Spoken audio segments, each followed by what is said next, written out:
Today we will know about bain-marie. A bain-marie is a gentle cooking technique that uses indirect heat to prepare or keep food warm without burning or curdling. It consists of placing one container inside another that holds hot water. The water surrounds the inner container and transfers heat slowly and evenly, creating a soft and controlled cooking environment.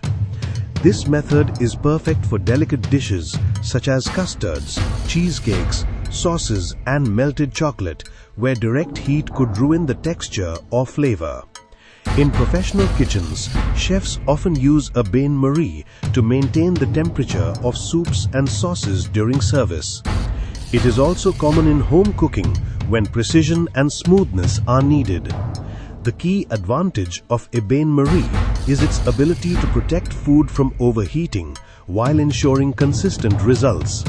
Whether used on a stovetop or in an oven, it provides stability, safety and finesse, making it an essential technique for achieving perfect restaurant quality dishes.